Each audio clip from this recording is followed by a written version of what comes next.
Yikes, my guy. Bad take, friendo. Touch grass. Be better.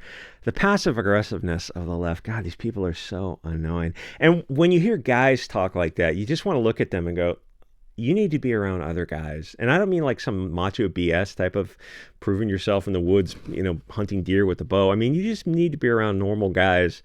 Maybe get some exercise, start eating right, and you're not going to talk like this anymore. You're not going to talk like that kind of soy talk anymore. To see guys is more disappointing because, you expect less from women because they're kind of more on board with the current thing. They do whatever kind of they're told. But to see guys, you're supposed to be independent. You're supposed to think for yourself.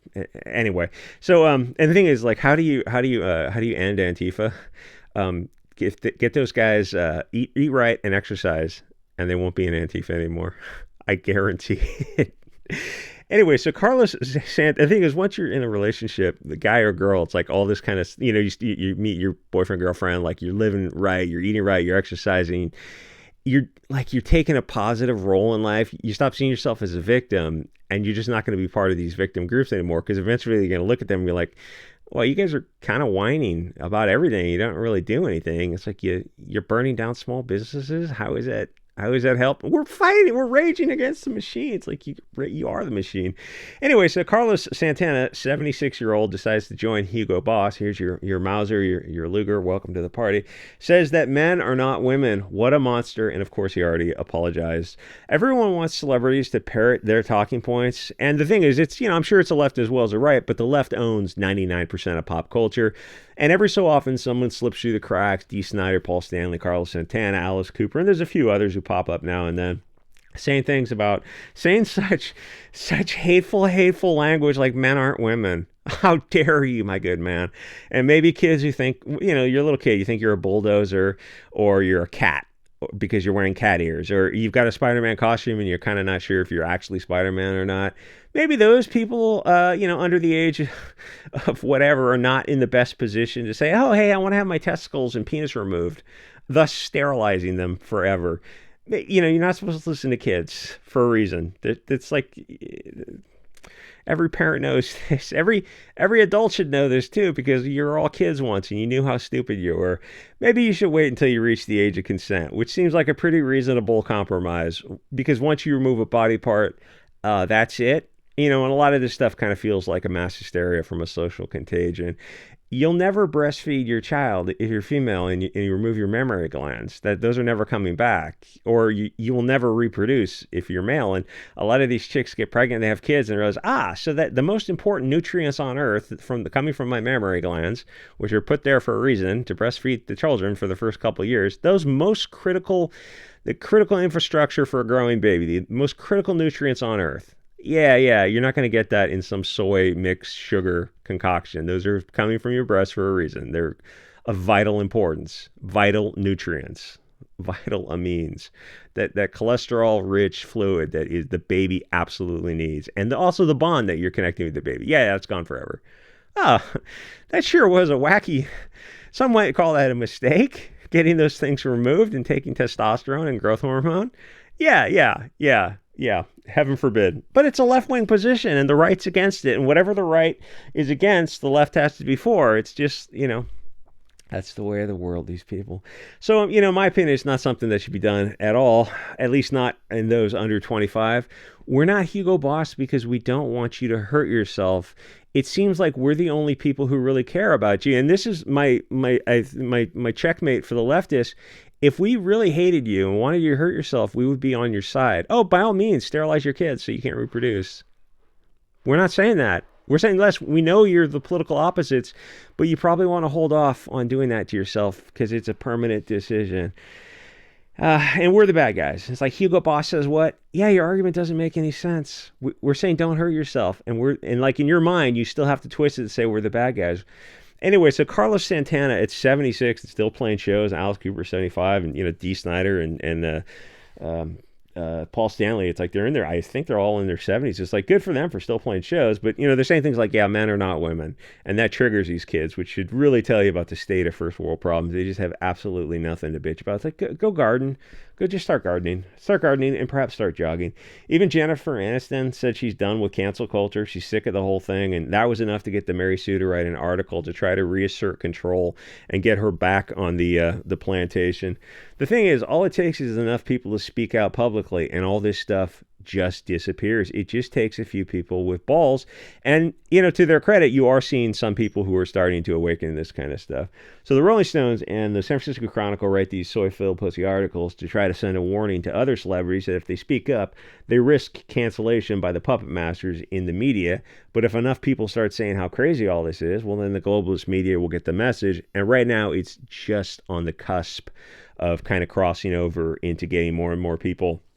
It starts with the wave dies out because there's just less support for it, and then it starts to push back when more and more people speak out against it. And the thing with Dee Snider and Paul Stanley, is they had to apologize, or else they would have been. So this guy apologized too, or else they would have been banned from shows and events, and places might have stopped selling their merchandise. And there's a lot of money. He's playing Vegas. He probably does a Vegas show, a couple nights a week or something. That's just tens of thousands of dollars, per month into his bank account from doing something he enjoys doing. And it's like that all goes away because you said that men aren't women, and maybe kids shouldn't do this kind of stuff. The thing is, when they apologize, they're not apologizing to the individual. They're apologizing to the puppet masters. You're just signaling that you'll go back to the plantation, you'll be a good slave, and you won't discuss things without permission of their betters. Singers have spoken about stupid stuff on stage all the time. Axl Rose was famous for it. Most of the time, it was kind of interesting, to be fair. It's more interesting if you're there in the concert than if you're listening to a bootleg copy of a recording. It's like you get the MP3 trimmer, the sound, what's it called, Soundosity or whatever, Audiosity or something. And you can edit all that kind of stuff out. I mean, it's interesting when you're there and you're pumped up and you're half buzzed, but it's not why people are there. They just want to hear the music, not the philosophy lesson or the politics. Whether you're on the left or the right, it's like just people are just there to get their listen to live music. But actually, I did recently see GNR in what was it, in San Francisco somewhere? I forget that Candlestick Park. Is that where it is? Phenomenal show. And I did see Scorpions a few years before them somewhere in the East Bay. Anyway, but Santana saying something on stage is not quite the same as Alice Cooper saying it during an interview. It's several steps down, if you know what I mean. It's not news. It shouldn't be news, but the parasites in the media need to make it news because they need to signal to the Twitter lynch mobs that this person needs to have their life destroyed. They need to have their money taken away from them.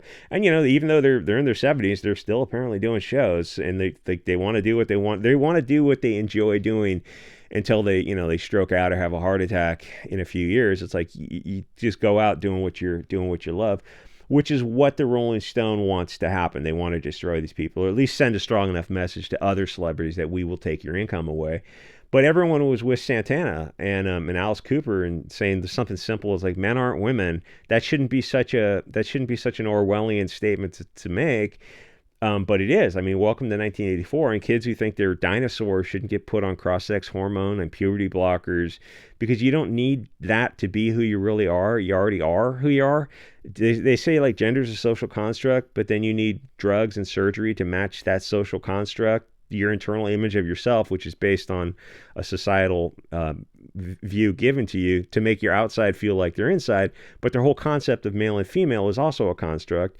The thing is, if you know that you're a female, then you're not a female trapped in a male's body. You're already in a female body. If you believe you're female, that body is to you female. If you truly believe that, then you don't need drugs and surgery to change yourself. Why would you? You already are yourself.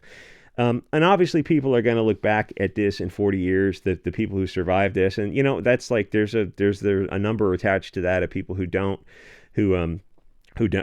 pass off from this mortal coil because of this issue. And it's like, instead of getting those people help, the treatment, and maybe fixing society, it's like, oh hey, Canada has self-deletion booths, and it's like the biggest cause of people leaving the mortal coil in Canada or something. It's like it's tens of thousands of people. Oh, why don't you fix society instead of having a Soylent Green booth?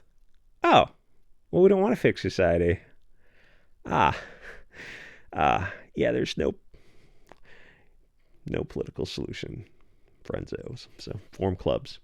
Anyway, people are gonna look back at this and it's gonna just be something that they're not gonna be able to understand. It's like tree panning skulls or thalamide babies or what was that thing they severed the connection between the hemispheres of the brain. I forget what they call that. You're going to have thousands of people, victims, who are wondering, how is this ever legal? How could a society allow itself to slip into this? This kind of Sodom and Gomorrah without any pushback. But 40 years from now, the doctors are all going to be dead or retired, and the politicians will be gone. There's nobody to answer for these crimes. Nothing will happen. You'll just have a bunch of victims with nobody to really blame, and then the next fad will hit, and there'll be nobody to stop it. Whatever the puppet masters start pushing on social media, that's what the kids will do. There is no defense because you don't live in a country. You just live in a commercial zone run by these tech NGOs, bankers, and media heads. Because a nation, Natal, wouldn't sterilize its kids. A failed state does that. So anyway, yeah, they can cancel Santana, Alice Cooper shows, and stop selling their merchandise. But, they're 75 and 76 years old, and you're telling them they can't play shows anymore. I mean, at this point, it's like you can only make these statements if you're ready to retire instantly. Like Jennifer Aniston just said something really mild about cancel culture might not be such a good thing, but the left owns cancel culture. So they use it to compel behavior by threat and coercion and fear. So they're not gonna be getting rid of this. Anyway, like, comment, subscribe. You can join the Subscribe Star or drop me something in the mailbox if you want to support the channel. And I'll see you some comic books or ammo or whatever. And I'll see you guys all next episode.